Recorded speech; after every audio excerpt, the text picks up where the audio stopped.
Yeah, thank you. There are two questions from David Finneran.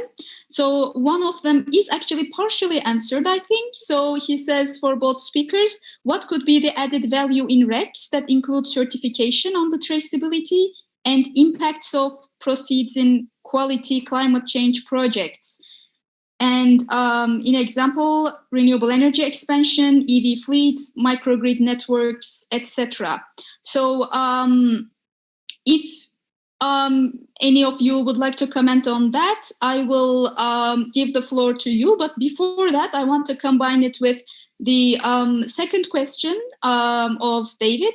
So he's asking a question about the EKOenergy label, actually. He asks, does the role of EKOenergy include verification, certification of environmental attributes, carbon and non-carbon, in addition to existing RECs energy attributes? So for both of these questions, I can say maybe it's better not to think of RECs as one method of its own, but they are kind of like our ID cards or passports. You know, we exist as a physical person, but the renewable electricity certificate, or also called energy attribute certificate. So these certificates are the proof. So I don't need to prove that I exist right now, but if I go to a bank, they will ask for an official document. So similarly, when a company reports their carbon emissions, or when they set a target to reach 50%, 60%, 100% renewables, they will need to prove that. So all sourcing methods include RECs, one way or another.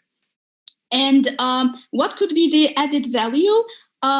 So I can say the EKOenergy eco-label has basically, I think it's better to make a distinction between the carbon sector, because that is a different sector, and renewable energy already, like, if you use 100%, it makes your scope 2 emissions zero, basically. Of course, you also have your scope 1 and scope 3 emissions, but if we are talking about renewables, we are talking about scope 2 here. So for EKOenergy, the benefits of using EKOenergy labeled renewable energy, it can be from a PPA, it can be from unbundled certificates, it can be from any other sourcing method. One thing we take into account is the sustainability. Is there any damage on the environment? Are the local ecosystems harmed? And this links to the hydropower issue, for example. And another benefit is the communication benefit, because in these circles, when we talk about PPAs or RECs, we know, but outside of our circle, nobody knows what a PPA is or an EAC is or what REC means. So the eco-label is an easier way to communicate about it, either putting the logo on your products, etc.